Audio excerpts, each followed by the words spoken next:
Bienvenidos a esta nueva exposición sobre teoría de la opinión pública. Mi nombre es José Gerardo Moreno, estudiante de Comunicación Social de la Universidad Bicentenaria de Aragua, y comenzamos con esta exposición que abarca una serie de ítems bastante interesantes, y el primero de ellos es acerca de los problemas de la opinión pública. Comenzamos primero planteando una pregunta que formulaba uno de los grandes teóricos sobre este tema de la opinión pública, el señor Price, que planteaba lo siguiente: ¿es la opinión pública acaso la suma de los puntos de vista individuales o por el contrario? Se trata simplemente de un producto colectivo que es fruto del debate. Esta cuestión es bastante interesante porque nos ayuda a pensar un poco acerca del significado de qué será esto realmente de la opinión pública. ¿Es acaso la opinión pública la expresión de un punto de vista de un grupo de personas? ¿Pero qué es opinión pública?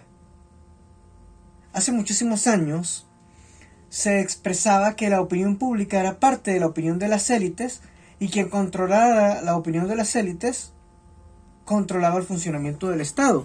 Esto se pensaba en Francia en la época de la monarquía. Vamos a conversar entonces, tras esta breve introducción, acerca de esto, de los problemas de la opinión pública, y hay 5 problemas que se han planteado y que vamos a tocar a continuación respecto a este ítem.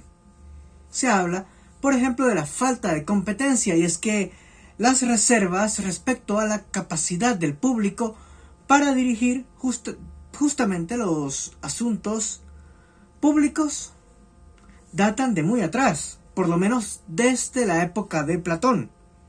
Recordemos que Platón fue uno de los grandes pensadores de la filosofía a nivel occidental y es muy conocido por muchas de sus obras. Además, tenemos por aquí, con relación a esto, que uno de los principales autores, hablamos de Lippmann, dijo que esto tenía que ver con la teoría democrática, que además le pide mucho a los ciudadanos comunes, porque no se puede esperar que ellos actúen como legisladores, que no es su función de hecho, y que sean al mismo tiempo activos y que se impliquen en asuntos importantes del momento. Además, otro de los problemas planteados de la opinión pública es la falta de recursos. ¿Por qué? Veamos. Dewey consideraba que el problema de la opinión pública tenía más que ver con la falta de métodos suficientes para que esto de la comunicación pública fuera efectiva muchísimo antes que la incompetencia de la gente para entender, procesar y expresar sus puntos de vista sobre distintos temas. También se tenía en cuenta, para juzgar esto, la falta de educación de las personas. Esto es interesante, y también se llegó a proponer a nivel de la ciencia social que la comunidad fuera educada por medio de presentaciones, por ejemplo, de la prensa popular, la prensa dirigida a distintos estratos de la población que necesitaban ser instruidos. También se habla y se plantea como un problema de la opinión pública la tiranía de la mayoría. ¿Por qué? Porque cuando existe una opinión mayoritaria, esta opinión es la que predomina. Y esto se puede ver, por ejemplo, en la teoría de la espiral del silencio, cuando se expresa, cuando un número de gente está debatiendo sobre un tema muchas veces de carácter ético, ejemplo, legalización de las drogas, aborto, embarazos no deseados, matrimonio gay, entre otras cosas, por nombrar algunos temas que generan polémica, y una persona va a expresar su opinión y se limita a hacerlo, prefiere no hacerlo, por miedo a lo que piense la mayoría. Esto pasa con la espiral del silencio. Además, este temor de lo que estamos expresando aquí ya lo expresó antes Alexis de Tocqueville, quien dijo que en una sociedad iguales los individuos de una minoría van a quedar solos y desprotegidos frente a la mayoría dominante, que iba a pensar de un modo naturalmente distinto al de la minoría. continuamos con más de esta exposición. Recordemos que estamos hablando en este momento sobre los problemas de la opinión pública.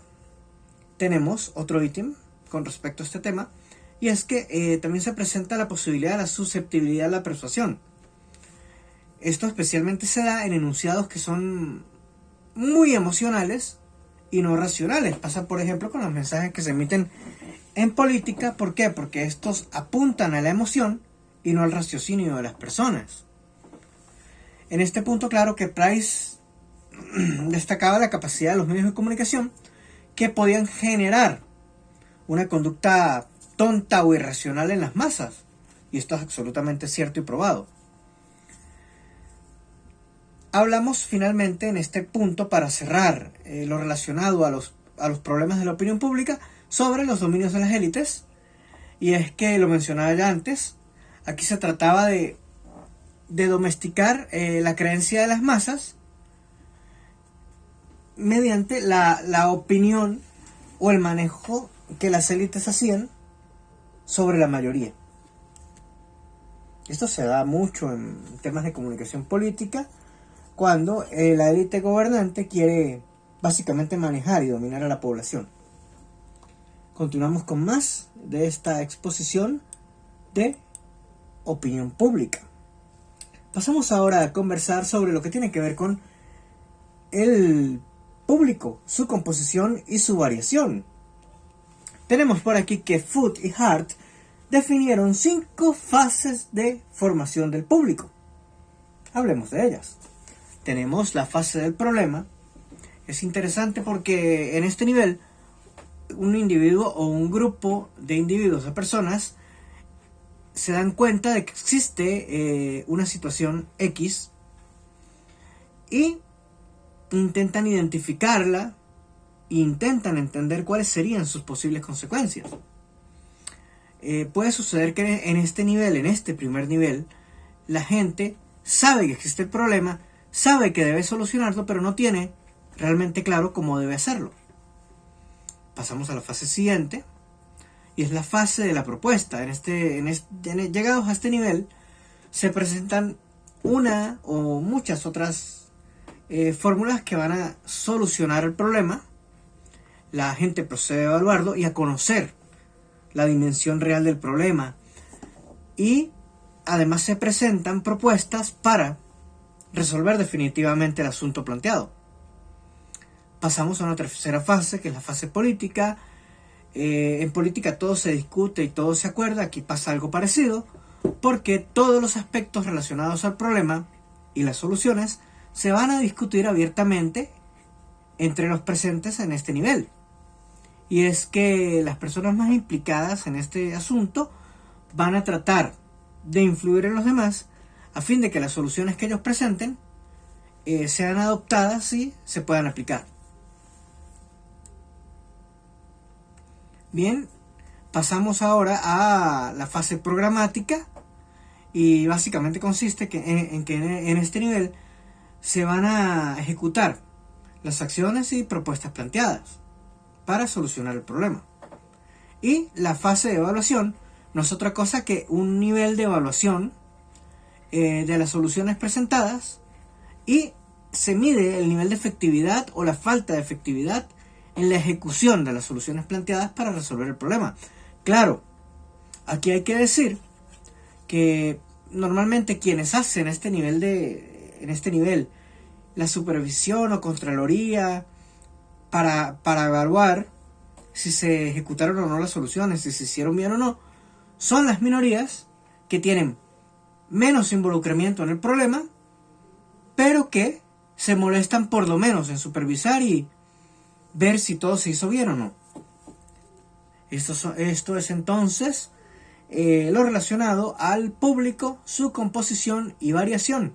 Hablábamos de 5 fases planteadas por Foot y Hart para la formación del público.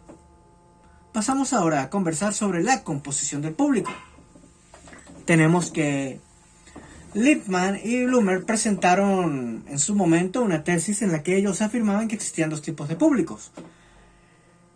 Vamos, que es una cosa muy sencilla, y ellos planteaban que existían elementos activos en el público y elementos pasivos en una situación.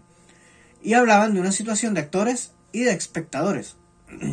Los actores son normalmente la parte o las partes más involucradas en una situación, y normalmente se trata de aquellas personas o individuos que se preocupan por ofrecer soluciones, mientras que los espectadores, como su nombre lo indica, son meros observadores de todo lo que sucede, casi que desde el principio hasta el final, y se implican mucho menos. Aquí hay que decir que una situación siempre puede, una situación determinada sobre un problema X puede dar luz a un nuevo tipo de público. Esto puede suceder normalmente en individuos que se organizan. El público es una serie de individuos que se organizan en torno a un determinado tema, hecho o suceso. Además, a nivel de lo que tiene que ver con marketing, con comunicación política, con estudios de mercado, el público, si usted quiere conocer cómo piensa el público, tiene que segmentarlo. Y para segmentarlo lo puede hacer siguiendo distintos indicadores. Por ejemplo, indicadores económicos, indicadores basados en gustos, intereses, opiniones, o más numéricos, como basados, por ejemplo, en temas de edad y cualquier otro tipo de perfiles, raza, religión, credos, qué sé yo. Eso también sirve para conocer al público.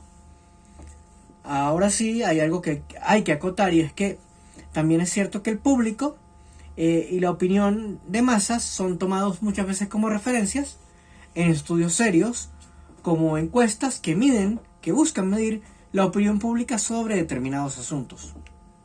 Continuamos con más de esta exposición y hablamos ahora rápidamente de los elementos constitutivos de la opinión pública, que son actitudes, opiniones, creencias y representaciones sociales.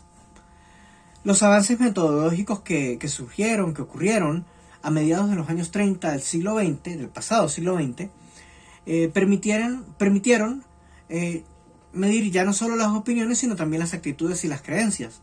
Esto, por supuesto, que facilitó el trabajo de los investigadores y les permitió a ellos analizar las opiniones y las actitudes de distintos grupos o franjas de la sociedad.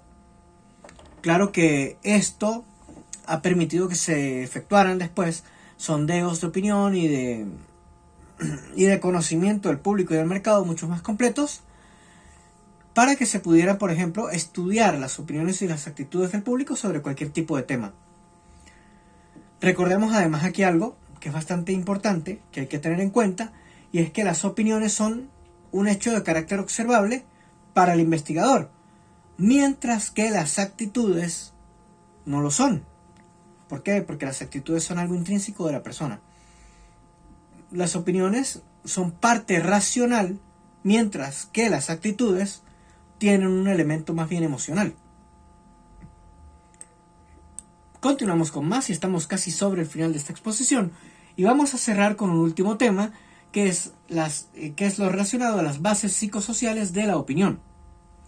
Vamos a mencionar rápidamente 3 elementos importantes en este punto.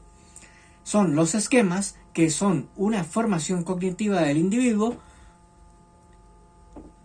que son útiles para enfrentar determinados asuntos.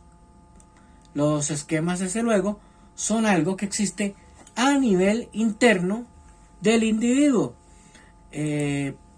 al igual que los valores, que fijan una pauta de conducta ante determinadas situaciones en la vida y ante la sociedad. Además de esto, hablamos de las identificaciones de grupo, que se refieren a qué tipo de grupos, por ejemplo, con qué tipo de grupos sociales se sienten identificadas las personas o individuos.